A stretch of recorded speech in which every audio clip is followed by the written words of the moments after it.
Hello friends, GK गुरुजी अड्डा के YouTube platform पे मैं शैलेश आप सभी का हार्दिक स्वागत करता हूं। सबसे पहले देखिए लिखा है SST top 100 question previous year, मतलब 100 प्लस क्वेश्चन आपके हैं ये। और अगर आप 80 प्लस कर रहे हैं तो मान के चलिएगा आपकी तैयारी बहुत बेहतरीन चल रही है। मैं आपको ट्रिक भी सिखाता चलूंगा, जहां जहां ट्रिक की जरूरत पड़ेगी रटना नहीं पड़ेगा।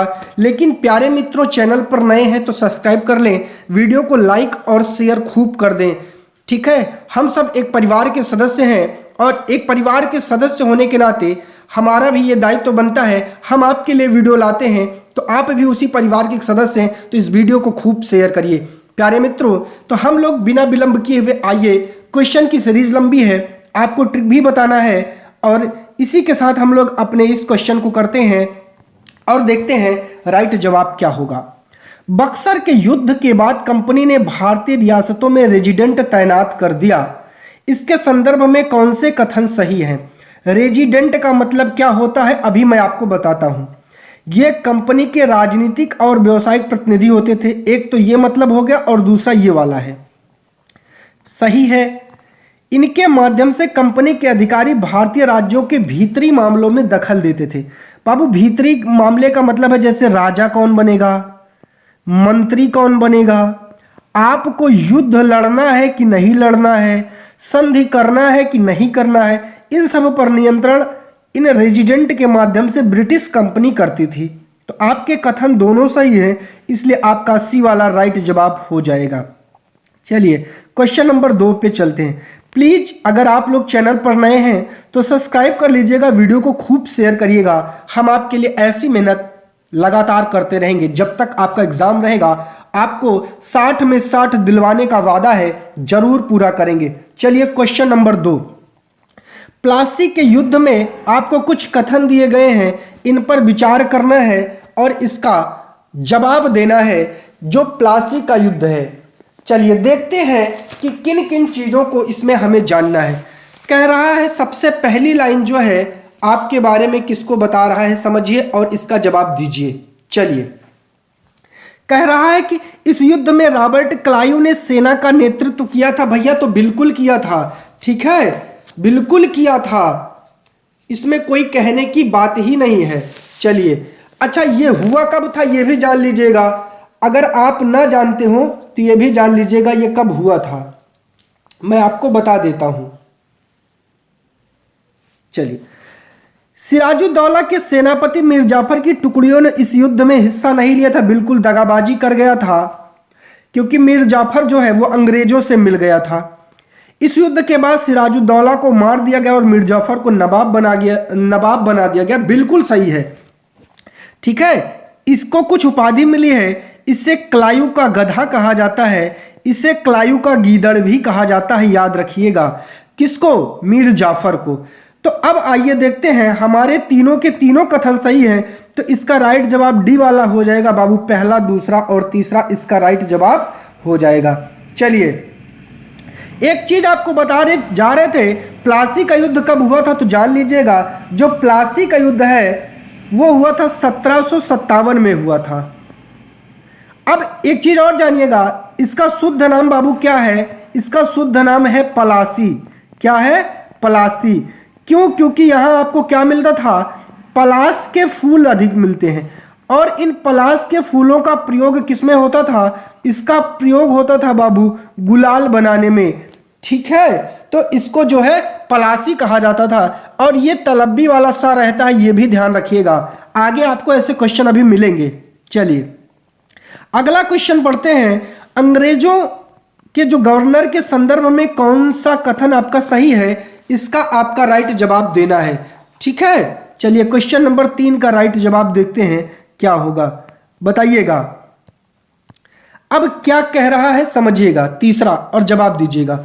रॉबर्ट क्लाइव को इंग्लैंड लौटने के बाद ब्रिटिश संसद में भ्रष्टाचार के आरोपों में सफाई देनी पड़ी थी। तो बिल्कुल बाबू ये सही कथन है, इसमें कोई कहने की बात नहीं है। उसके ऊपर जो है ये घटना है 1772 में उसको सफाई देनी पड़ी थी, ठीक है। जब 72 में वो सफाई देता है और ये भी कहा जाता है कि 1774 में क्लाइव फांसी लगा करके मर भी जाता है। अर्थात उसको शर्मिंदगी महसूस होती है।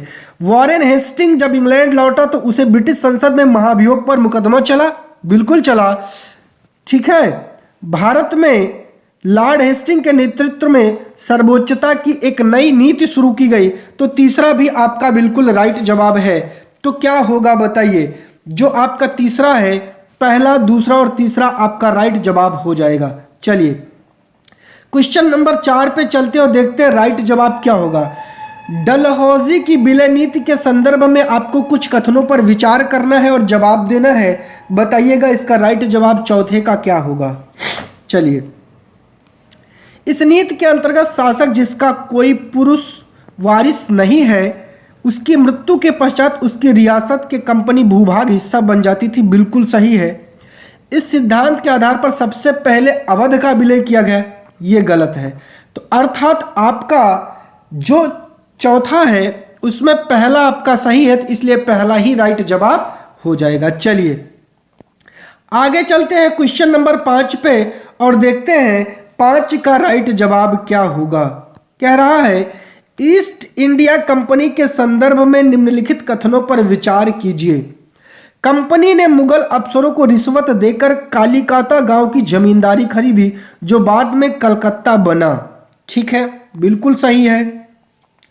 कंपनी के मुगल बादशाह औरंगजेब से फरमान प्राप्त किया जिसके अनुसार वह कंपनी के अफसर जो निजी तौर पर व्यापार चलाते थे दोनों बिना शुल्क चुकाए व्यापार कर सकते थे। तो दूसरा आपका कथन गलत है, केवल पहला सही है। तो 5वें का पहला आपका राइट जवाब हो जाएगा। चलिए क्वेश्चन नंबर 6 पे चलते हैं और देखते हैं 6 का राइट जवाब क्या कह रहा है, बताइएगा। आंग्ल मैसूर युद्ध के संदर्भ में आपको कुछ कथन दिया गया है और आंग्ल मैसूर युद्ध के इस कथनों का आपको जवाब देना है। मैसूर तथा अंग्रेज के बीच 4 युद्ध हुए थे। तो बिल्कुल बाबू ये 4 युद्ध हुए थे।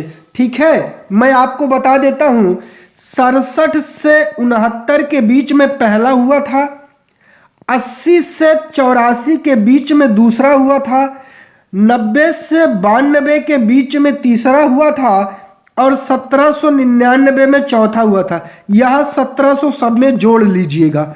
ठीक है, तो ये आपके 4 युद्ध हुए थे, इसमें कोई कहने की बात नहीं है। समझ में आ गया होगा। नोट्स बनाते चलिएगा, नोट्स बहुत महत्वपूर्ण भूमिका प्ले करेगा।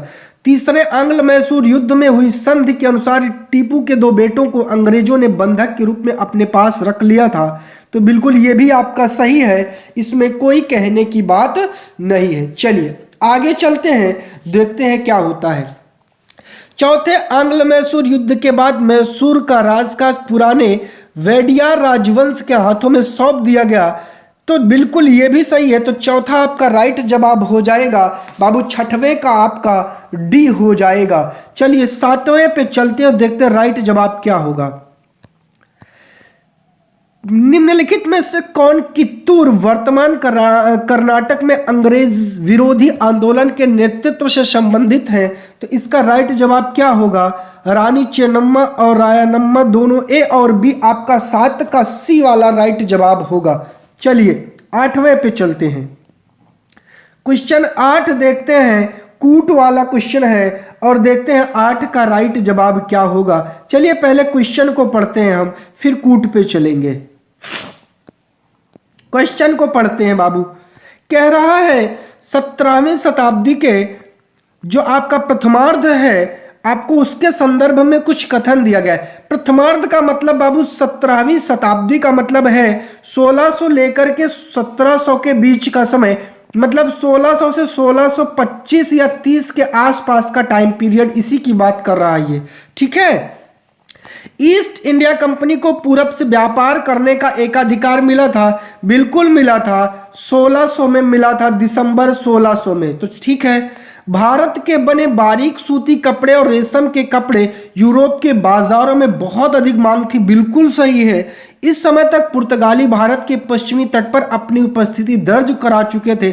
बिल्कुल सही है, 1498 में ही पुर्तगाली आ गए थे और 2 फैक्ट्री का उन्होंने कन्नूर में और केरल में अपनी जो है स्थापित कर ली थी। तो आपका इसमें राइट जवाब तीनों सही है, तो डी वाला हो जाएगा 1, 2 और 3। चलिए क्वेश्चन नंबर 9 पढ़ते हैं और देखते हैं क्या कह रहा है। गवर्नर जनरल वॉरेन हेस्टिंग के काल में हुए प्रशासनिक सुधारों में आपको विचार विमर्श करना है और 90 का आपको राइट जवाब देना है, क्या होगा। कह रहा है कि वॉरेन हेस्टिंग ने प्रत्येक जिले में एक फौजदारी तथा एक दीवानी अदालत की स्थापना की थी। बिल्कुल सही है। 1773 के रेगुलेटिंग एक्ट के तहत सर्वोच्च न्यायालय के साथ साथ कलकत्ता में एक अपीली अदालत सदर निजामत अदालत की स्थापना की। बिल्कुल, सदर निजामत और सदर दीवानी 2 अदालत इनकी आई थी, तो दोनों कथन सही है। इसका मतलब सी वाला आपका राइट जवाब हो जाएगा। चलिए क्वेश्चन नंबर 10 पे चलते हैं और 10 का राइट जवाब ढूंढने का प्रयास करते हैं, क्या होगा। मैसूर के संदर्भ में निम्नलिखित कथनों पर विचार कीजिए और बताइए कि राइट जवाब क्या है। हैदर अली और टीपू के समय मालाबार तट पर होने वाला व्यापक मैसूर रियासत के नियंत्रण में था। बिल्कुल सही है। जो व्यापार होता था मैसूर के नियंत्रण में था। टीपू सुल्तान को शेर मैसूर कहा जाता, ये भी सही है। टीपू ने सेना के आधुनिकीकरण के लिए डचों की सहायता ली थी, तो डचों की नहीं ली थी बाबू, ये फ्रांसीसियों की सहायता लिया था। किसके लिया था? फ्रांसीसियों की लिया था। तो पहला और दूसरा आपका राइट जवाब है। ए वाला 10 का ए राइट जवाब हो जाएगा। चलिए 11 पे चलते हैं। 11 का राइट जवाब ढूंढेंगे, क्या होगा। चलिए कह रहा है कि जो भारत है, यूरोपीय व्यापारिक शक्तियों के आगमन का सही क्रम क्या है। सबसे पहले डच आए थे, ये तो बिल्कुल गलत है। पुर्तगाली आए थे, पुर्तगाली के बाद अंग्रेज नहीं आए थे बाबू, गलत हो जाएगा। चलिए सी पे चलते हैं, देखते हैं सी क्या कह रहा है। सी कह रहा है अंग्रेज, पुर्तगाली, डच, फ्रांसीसी, ये भी गलत है। सबसे पहले पुर्तगाली, डच, अंग्रेज, फ्रांसीसी, ठीक है। इसमें एक गायब है, डेनिस का क्रम नहीं दिया गया है, लेकिन ठीक है। अंग्रेजों के बाद डेनिस आए थे, तब आपके फ्रांसीसी आए थे। चलिए क्वेश्चन नंबर 12 पे चलते हैं और देखते हैं 12 का राइट जवाब क्या होगा। और हम लोग इस क्वेश्चन को पहले पढ़ते हैं, फिर हम लोग अपना राइट जवाब निकालने का प्रयास करेंगे। मराठों के संदर्भ में कुछ कथनों पर विचार करना है। मराठों का दिल्ली पर शासन का सपना पानीपत की तीसरी लड़ाई में टूट गया। बताइए क्या सही है? बिल्कुल सही है। ठीक है। मराठा सरदार एक पेशवा के अंतर्गत राज्य मंडल के सदस्य थे। बिल्कुल सही है। और दूसरा आंग्ल मराठा युद्ध साल बाई की जो है संधि के साथ आपका समाप्त तो हुआ था। तो बताइए क्या ये कथन सही है? तीसरा वाला जल्दी से जवाब दीजिए। 12 का तीसरा वाला सही है? तो नहीं भैया, ये गलत है। और चौथा, तीसरे आंग्ल मराठा युद्ध के बाद पेशवा को कानपुर के पास बिठूर में भेज दिया गया। बिल्कुल सही है। तो राइट जवाब आपका सी वाला होगा, पहला, दूसरा और चौथा। तो जो 12 नंबर है उसमें आपका जो है सी वाला राइट जवाब हो जाएगा। चलिए आगे चलते हैं और देखते हैं इसके आगे हमको कुछ और भी क्वेश्चन मिलते हैं। जो महत्वपूर्ण क्वेश्चन है उनको भी हम लोग जानने का प्रयास करते हैं। चलिए क्वेश्चन नंबर 13, बक्सर का युद्ध कब हुआ था? पहले तो यही जान लीजिएगा। देखिए बाद से बक्सर और बाद से 22, बाद से बक्सर, बाद से 22, का से अक्टूबर। और कब हुआ था ये जल्दी से बताइए। तो ये आपका कब हुआ था? जल्दी से जवाब दीजिए। मैं जानना चाहता हूं कितने भाइयों को पता है कि बक्सर का युद्ध कब हुआ था, मुझे जानना है। जल्दी से राइट जवाब दीजिए आप लोग। बक्सर का युद्ध कब हुआ था? बताइए कब हुआ था? 1764 में हुआ था भैया, याद रखिएगा, पूछ सकता है। ठीक है। चलिए आगे देखते हैं इसमें और क्या ऑप्शन हमको दिए हैं। तो पहला कह रहा है यह युद्ध कंपनी और मीर जाफर के युद्ध, मतलब मीर जाफर के बीच में लड़ा गया था। 13 का राइट जवाब आपको देना है, क्या होगा। ठीक है। तो मीर जाफर के युद्ध ये बीच नहीं लड़ा गया था। इस युद्ध में कंपनी की जीत के बाद मीर कासिम को नवाब बनाया गया, ये भी आपका गलत हो जाएगा। इस युद्ध के बाद अब नवाब को हर महीने 5 लाख रुपए कंपनी को चुकाना तय हुआ, यही सही है। तो 13 का आपका राइट जवाब सी वाला हो जाएगा। चलिए आगे चलते हैं। 14 क्वेश्चन को पहले पढ़ते हैं। सहायक संधि मतलब जो सहायक संधि है इसके संदर्भ में कुछ आपको विचार दिया गया है। इस व्यवस्था को स्वीकार करने वाली रियासत को स्वतंत्र सेना का जो रखने का अधिकार नहीं होता है। बिल्कुल सही है। ठीक है। चलिए 14 का हम लोग राइट आंसर देखेंगे क्या होगा। ठीक है। तो पहला तो सही था। इस संधि के तहत रियासतों को सुरक्षा के बदले कंपनी द्वारा रखी गई सहायक सेना का खर्च रियासतों को चुकाना पड़ता था, बिल्कुल सही है। रियासतों द्वारा इस संधि की शर्तों में तय रकम न दे पाने पर जुर्माने के तौर पर उनका इलाका छीन लिया जाता था, बिल्कुल सही है भैया, ये भी सही है। इसका मतलब डी ऑप्शन आपका राइट जवाब हो जाएगा।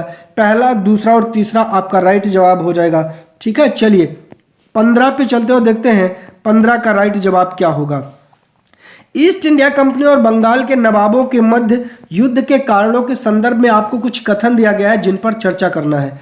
कथन कह रहा है कि जो है पहला कह रहा है कि क्या होगा बताइएगा।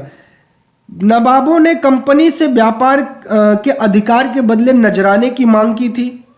ठीक है, तो ठीक है, आपका ये वाला कथन सही है।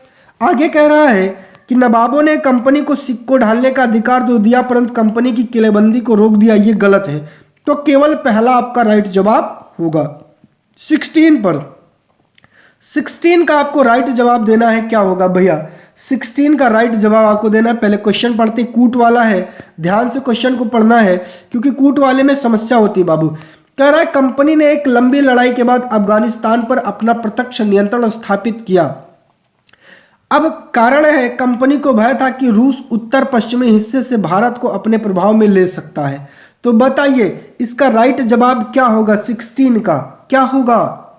ए और आर आपके कथन तो दोनों बिल्कुल सही है बाबू, तो ये तो ठीक है। और आर ए का सही स्पष्टीकरण है कि नहीं है बताइए? बिल्कुल है, तो इसलिए आपका पहला वाला ही राइट जवाब हो जाएगा। चलिए 17 नंबर पर चलते हैं और देखते हैं राइट जवाब क्या होगा। बंगाल के नवाबों का क्रम आपको याद रखना है। इसकी ट्रिक होती है मुसूस अस जा कासिम जा नशे में, और यहीं से आपको पता लग जाएगा कौन जो है किस क्रम पे है।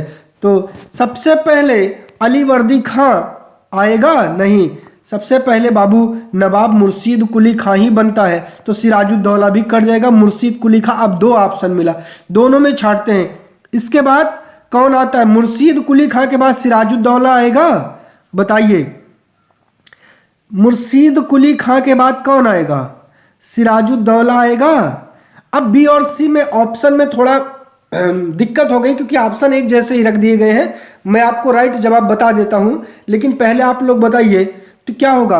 मु सु सी अस, ठीक है, जा कासिम जा। इसकी ट्रिक है मु सु सी अस, तो ठीक है। सिराजुद्दौला और अलीवर्दी खां दोनों सेम है, तो आप दोनों आंसर को मान सकते हैं, कोई दिक्कत नहीं है, ठीक है। तो आपके सबसे पहले आते हैं मुर्शीद कुली खां, मु सु सी अस, ठीक है। इसी ट्रिक से याद रखिएगा, आपको बंगाल के नवाब कभी नहीं भूलेंगे। तो राइट जवाब आपको देना है, क्या होगा बताइएगा? तो मुसु सी अस मतलब, देखिए मैं आपको लिख देता हूं, मु सु सी अस। चलिए, मुर्शीद कुली खां, सुजाउद्दीन, सरफराज, अलीवर्दी खां, सिराजुद्दौला। तो सबसे पहले कौन आएगा? ये दोनों आपकी गलत है ना, तो ये अलीवर्दी खां यहां रख लीजिए, सिराजुद्दौला यहां, तो कोई एक ऑप्शन आप मान लीजिएगा, ठीक है। तो मुर्शीद कुली खां, अलीवर्दी खां और सिराजुद्दौला, कोई भी ऑप्शन आप रख सकते हैं। अब मिसप्रिंट हो गया है थोड़ा सा। चलिए 18 नंबर पर चलते हैं और देखते हैं राइट जवाब क्या होगा 18 का, बताइएगा जल्दी से। ईस्ट इंडिया कंपनी को बंगाल की दीवानी प्राप्त होने के संदर्भ में आपको कुछ कथन दिए गए हैं। बक्सर के युद्ध के बाद बंगाल के नवाब ने कंपनी को बंगाल का दीवान नियुक्त कर दिया था, बताइए सही है? नहीं। बंगाल की दीवानी मिलने के बाद व्यापार की चीजें खरीदने के लिए कंपनी को ब्रिटेन से 16 लाने की जरूरत नहीं है, बिल्कुल सही है। तो दो वाला आपका राइट जवाब हो जाएगा, अर्थात 18 का बी आपका राइट जवाब है। 19 पर चलते हो, देखते हैं 19 का राइट जवाब क्या होगा। पहली बार यूरोप से भारत पहुंचने के समुद्री मार्ग का पता वास्को डगामा नामक खोजी द्वारा लगाया गया। यह यात्री किस देश से संबंधित है? तो बिना पढ़े लिखे बताइए। पुर्तगाल। और कब की घटना है? 1498 की है। कहाँ पहुंचा? केरल। केरल में कहाँ? कालीकट पहुंचा था। कहाँ पहुंचा था? कालीकट। किसकी सहायता से? अब्दुल मजीद की सहायता से पहुंचा था। और यहाँ का शासक था जमोरिन। कौन था? जमोरिन शासक था, याद रखिएगा। चलिए क्वेश्चन नंबर 20, अंतिम शक्तिशाली मुगल सम्राट कौन था? तो आपको पता होगा भैया, इसमें बताना नहीं, वो औरंगजेब ही था जिसकी जो है 1707 में मृत्यु हो जाती है, तो मुगल सत्ता फिर कमजोर हो जाती है। चलिए, काजी का मतलब क्या होता है, 21 का राइट जवाब दीजिए। न्यायाधीश होता है। चलिए, फरमान क्या था, आप जल्दी जल्दी करने हैं, छोटे छोटे क्वेश्चंस अब हैं। 22 का राइट जवाब देना। फरमान क्या था, एक शाही आदेश था, इसी को फरमान कहा जाता था। 23, प्रथम अंग्रेजी कारखाना हुगली नदी के तट पर कब स्थापित हुआ था, जवाब दीजिए तो जाने। 1651 में स्थापित हुआ था। चलिए, ईस्ट इंडिया कंपनी 1600 में किस चार्टर को हासिल किया था, मतलब किससे हासिल किया था, महारानी एलिजाबेथ प्रथम टेलर, यही आपकी पहली है। जो 24 का ए आपका राइट जवाब हो जाएगा। चलिए, 25 पर चलते हैं, देखते हैं राइट जवाब क्या होगा। भारत के समुद्री मार्ग की खोज कब हुई थी, तो 1498 में हुई थी। 25 का बी आपका राइट जवाब होगा। 26 पर चलते हैं, टीपू सुल्तान कहाँ का शासक था, मैसूर का शासक था। चलिए, 27, कलेक्टर की पदवी कब आई थी, तो कलेक्टर की पदवी 1771 में आई थी आपकी। और महाराजा रणजीत सिंह कहाँ के शासक थे बाबू, ये बताना ही नहीं है, ये तो पंजाब के शासक थे। चलिए, 29 नंबर क्वेश्चन पर चलते हैं और जवाब दीजिएगा। कोलकाता का पुराना नाम क्या है, बताइए। कालीकाता है, क्या है, कालीकाता, ऊपर सभी नहीं है। चलिए, अच्छा एक चीज और बता देते हैं, किसको मिलाकर हुआ था, तो ये आपका जो है, ठीक है, सूतानती, कालीघाट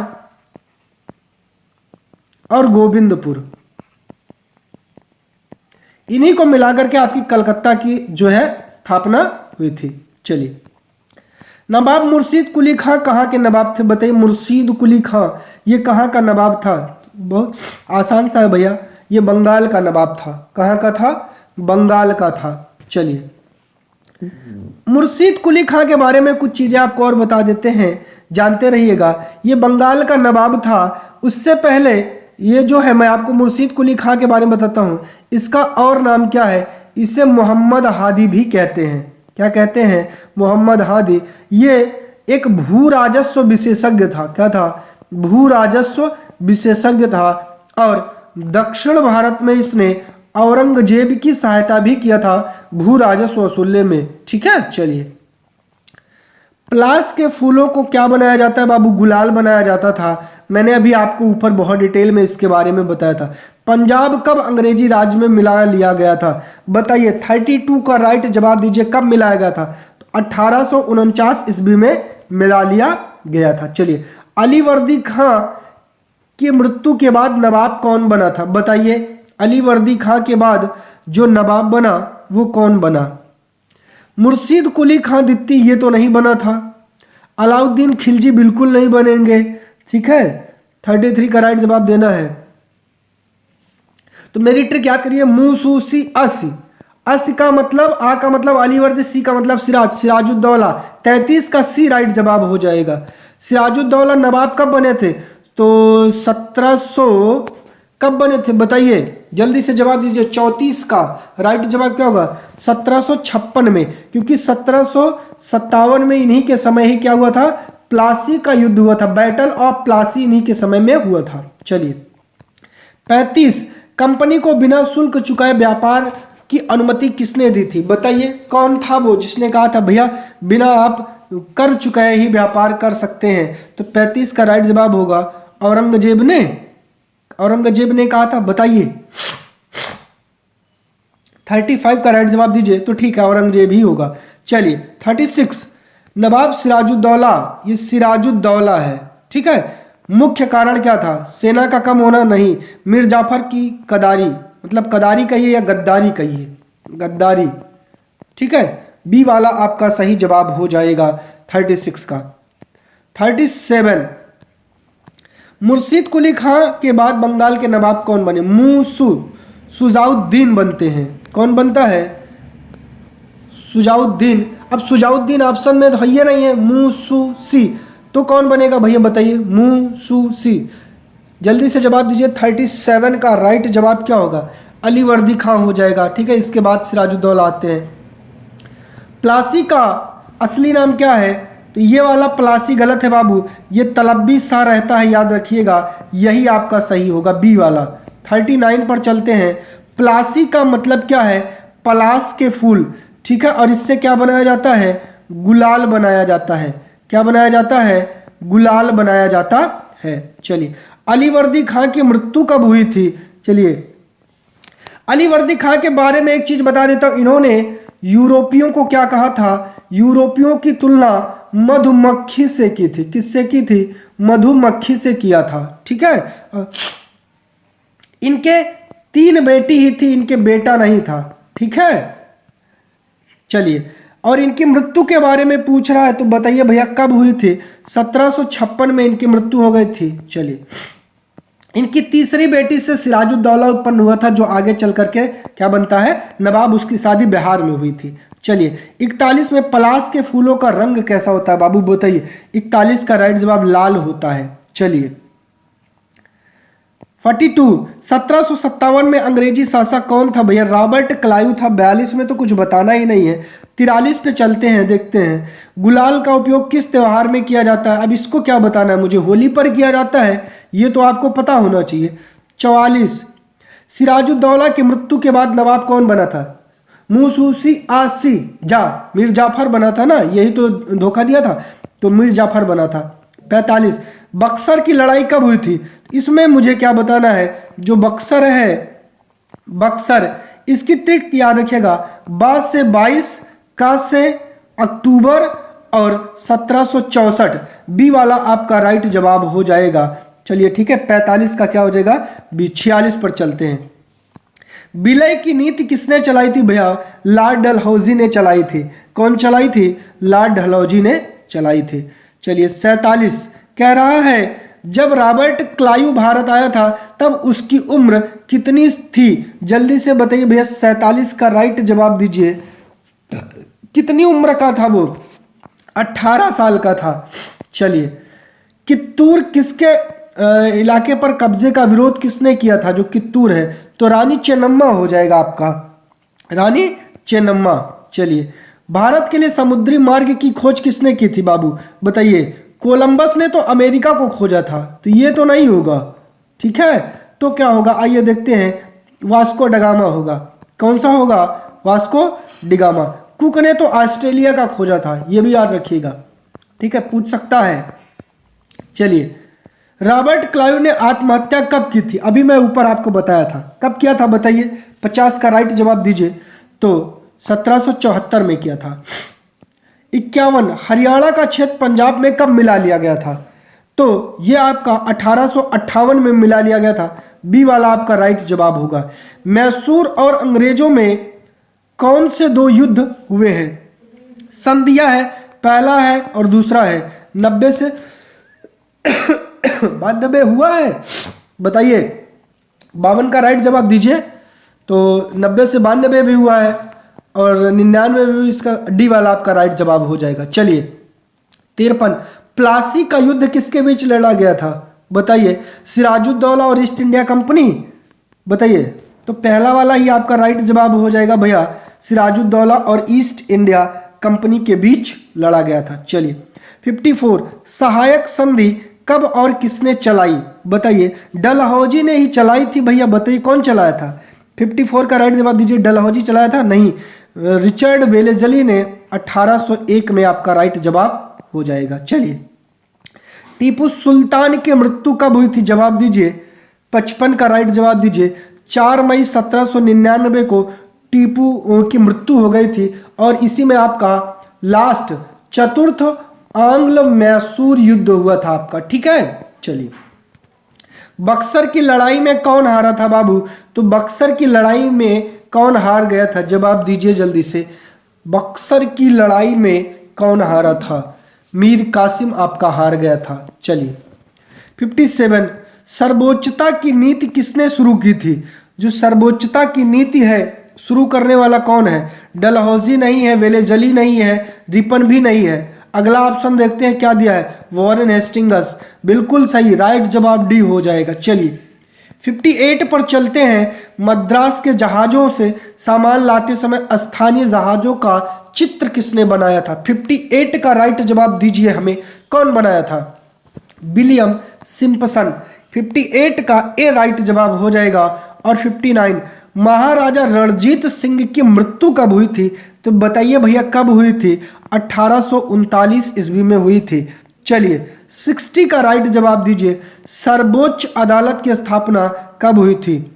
1773 में हुई थी कि 1774 में? जल्दी से बताइए, ये दोनों तो गलत हैं।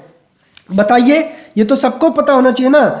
कलकत्ता में सर्वोच्च न्यायालय की स्थापना कब हुई थी? 73 में कि 74 में? जल्दी से बताइए। 60 का राइट जवाब। 74 में नहीं हुई थी बाबू। 74 में तो क्लाइव जो है वो फंस गया था, 73 में हुआ था। चलिए, कंपनी के व्यापार को ठेस पहुंचाने लगे थे, कौन पहुंचाया था बताइए? अलीवर्दी, मुर्शिद कुली खां, सिराजुद्दौला, उपर्युक्त सभी। तो 61 का राइट जवाब दीजिए। ये सभी कंपनी के जो है व्यापार में ठेस पहुंचा रहे थे। सालबाई की संधि आपकी पूछ रहा है कब हुई थी? तो बताइए, जो सालबाई की संधि है 62 का राइट जवाब दीजिए कब हुई थी? तो 1782 में हुई थी आपकी। ठीक है, चलिए अगला कह रहा है धर्म को राज्य से अलग करने को क्या कहा जाएगा? जवाब दीजिएगा। 63 का राजशाही, लोकतंत्र, धर्मनिरपेक्षता कहा जाता है। सी राइट जवाब होगा। चलिए 64 फ्रांस के उपनिवेश देशों के नाम बताइए, कौन से हैं भैया? बताइए 64 का राइट जवाब दीजिए, कौन से हैं? अल्जीरिया भी है, ट्यूनीशिया भी है, मोरक्को भी है। डी आपका राइट जवाब हो जाएगा, डी वाला, सभी हैं। चलिए 65 पर चलते हैं। सन 1960 के दशक में फ्रांस में किनकी कमी हो गई थी बताइए? 65 का राइट जवाब दीजिए। महिलाओं की कमी होती, बिल्कुल सही है। मजदूरों, बच्चों, नौजवानों की नहीं होगी। चलिए 66 भारतीय संविधान किस धर्म को मानता है? हिंदू नहीं, मुस्लिम नहीं, ईसाई नहीं, वो किसी धर्म को नहीं मानता है। भारतीय संविधान किसी भी धर्म को नहीं मानता है। चलिए, सबका सम्मान करता है, वो किसी एक धर्म को नहीं मानता है। फरवरी 2004 में फ्रांस में कौन सा कानून बनाया गया बताइए? 67 का राइट जवाब दीजिए, क्या होगा? शिक्षा का नहीं, मौलिक अधिकार का नहीं, मौलिक कर्तव्य, धार्मिक व राजनीतिक प्रतीकों को धारण करके स्कूल में ना आने का। डी वाला राइट जवाब होगा। 68 देखते हैं क्या होगा। कौन सा एक मौलिक अधिकार है? ये तो मैंने आपको कल ही करवाया था, उसमें से बताइए 68 का राइट जवाब क्या होगा? मौलिक अधिकार इस समय जो है वो धर्म की धार्मिक स्वतंत्रता है, संपत्ति का अधिकार कम हो गया, काम करने का अधिकार, इसमें से ये आपके कट जाएंगे। चलिए 69 हिटलर ने जर्मनी में किसे सताया था? यहूदियों को सताया था बाबू। 69 का ए, उसने यहूदियों का कत्लेआम करवा दिया था। चलिए 70 भारतीय संविधान द्वारा भारत को कैसा राज्य घोषित किया गया है? धर्मनिरपेक्ष, विरोधी, सापेक्ष, कट्टरवादी नहीं बाबू। 71 पर चलते हैं। भारत में कौन सा धर्म बहुसंख्यक की पंक्ति में आता है बताइए? तो इसका तो राइट जवाब सबको पता होगा, तो आप लोग कमेंट कर दीजिए भैया, थोड़ा सा हम रेस्ट कर लेते हैं। चलिए, बहुसंख्यक जो है कौन सा धर्म आता है? तो इसमें तो मुझे बताना ही नहीं, वो हिंदू ही आता है आपका। चलिए 72 किस देश में गैर मुसलमानों को मंदिर बनाने की आज़ादी नहीं है? 72 का आपको राइट जवाब देना है। बताइए भैया वो कौन सा देश है बताइए? तो आपका सऊदी अरेबिया है, सऊदी अरब। कौन सा धर्म के मामले में हस्तक्षेप कर सकता है? राज्य, सरकारी स्कूल, न्यायपालिका, कार्यपालिका।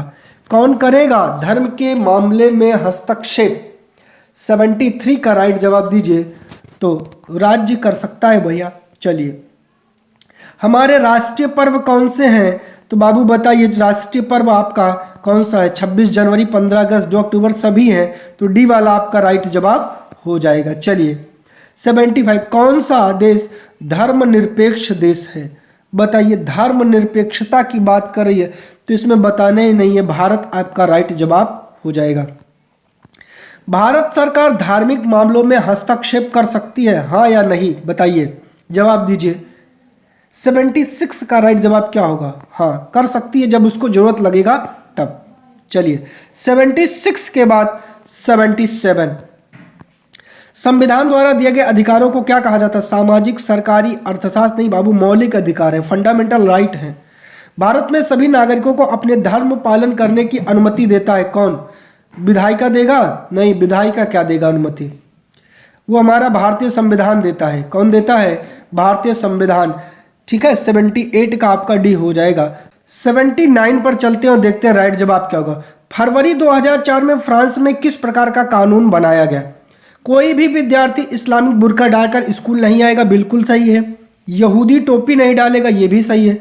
धार्मिक प्रतीकों को कोई धारण नहीं करेगा, सही है। तो 79 का डी आपका राइट जवाब हो जाएगा। चलिए 80 पर चलते हैं और देखते हैं राइट जवाब क्या होगा। में कई ऊंची जातियां हैं जो निचली जातियों के साथ भेदभाव करती हैं, किसमें बताइए भैया? 80 का राइट जवाब क्या होगा? वो हिंदू धर्म है आपका, ये राइट जवाब होगा। 81 कह रहा है भारतीय संविधान ने किस पर पाबंदी लगाई है? बताइए, छुआछूत पर पाबंदी लगाई है। 81 का पहला आपका राइट जवाब हो जाएगा। 82 पर चलते हैं और राइट जवाब देखते हैं। भारतीय संविधान धार्मिक अल्पसंख्यकों को अपने में स्थापित करने की अनुमति देता। सरकारी स्कूल नहीं, पुलिस थाना बिल्कुल नहीं बाबू।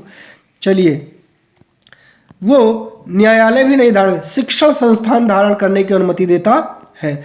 चलिए 83 का राइट जवाब दीजिए क्या होगा? वफादारी की शपथ कहाँ पर ली जाती है? कौन सा देश है जहां वफादारी की शपथ ली जाएगी? संयुक्त राज्य अमेरिका। 83 का राइट जवाब आपका सी हो जाएगा। चलिए 84 पर चलते हैं, देखते हैं क्या होगा। धार्मिक त्योहार कहाँ नहीं मनाए जाते?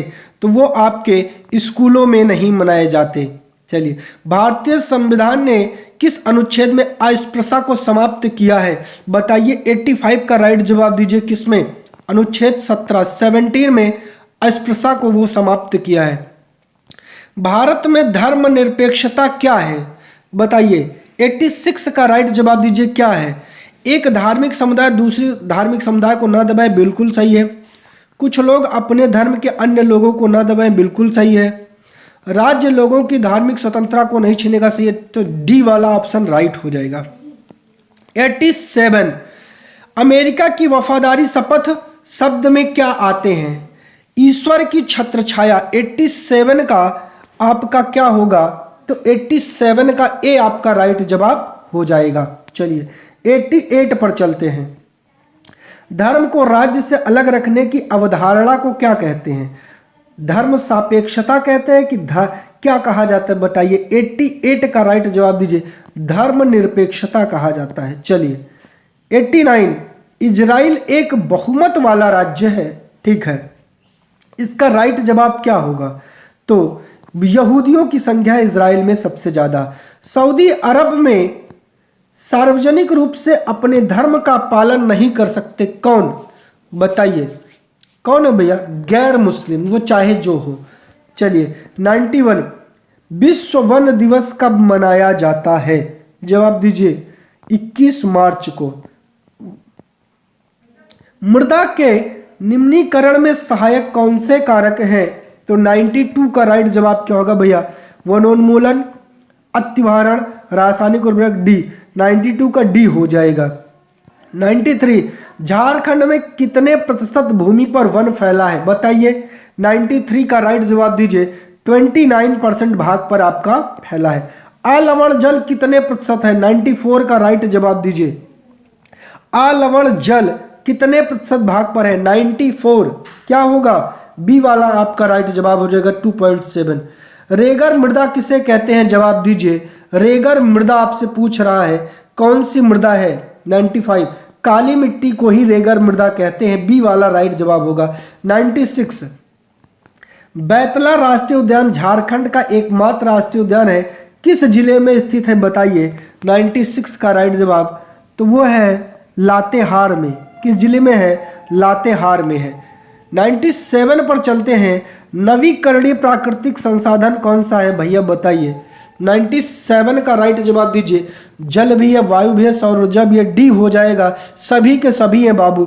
98 कौन सी विधि तीव्र ढालों पर मृदा अपरदन को रोकने के लिए सर्वाधिक उपयुक्त होती है? तो बताइए रक्षक मेखला नहीं, मल्चिंग नहीं, समोच्च रेखीय जुताई। सी आपका राइट जवाब होगा।